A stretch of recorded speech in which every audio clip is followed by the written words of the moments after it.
সরকারি চাকরি আবেদন প্রত্যাশী ভাই ও বোনদের জন্য আজকে আমার এই ক্ষুদ্র প্রয়াস। অবশ্যই ভিডিওটি দেখবেন, এটা আপনাদের জন্য কাজে আসবে। কিভাবে আপনারা অনলাইনে ঢুকে সার্কুলার প্রতিনিয়ত চেক করবেন, আপডেট সার্কুলার কি আছে, কম্পিউটার দোকানে গিয়ে সিরিয়াল ধরে লাইন না ধরে নিজের মূল্যবান সময় নষ্ট না করে কিভাবে আপনারা দেখবেন সেটাই আজকে আমি দেখানোর চেষ্টা করব। এই ক্ষেত্রে আপনার মোবাইলের ব্রাউজার গুগল ক্রোমে গিয়ে সার্চ বারে লিখবেন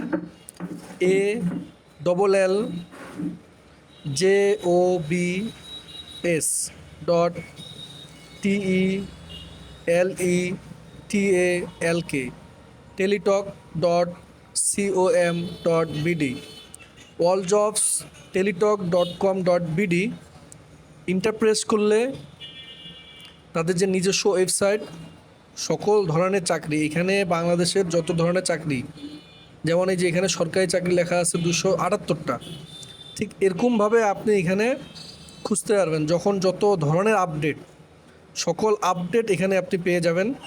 এইভাবে করে নিচে স্ক্রল করবেন, আপনার যেটা ভালো লাগে সেটাতে ক্লিক করার পর আপনি সার্কুলারটি পেয়ে যাবেন। তো সার্কুলারটাতে সম্পূর্ণ বিস্তারিত লেখা আছে, কয়জন নিবে, কি আসুক বিষয়ক, আবেদন কীভাবে করতে হবে। তো এই বিষয়গুলো আপনারা কম্পিউটার দোকানে গিয়ে লাইন ধরে সিরিয়াল ধরে না ধরে সার্কুলার জন্য সময় নষ্ট না করে আপনারা নিজেরাই সিলেক্ট করুন। আসলে আপনারা খুঁজে বের করুন কোনটাতে আপনি কাঙ্ক্ষিত সার্কুলারটি আপনি খুঁজে নিন। খুঁজে নেওয়ার পর আপনি তখন নির্দিষ্ট আপনার নিকটস্থ কম্পিউটার দোকানে গিয়ে আবেদন করেন। এতে আপনার সময় এবং শ্রম দুটিই আপনার জন্য সেভ হবে। তাই আর কথা না বাড়িয়ে অবশ্যই পাশে থাকবেন নতুন ভিডিও আপডেট পেতে। ধন্যবাদ।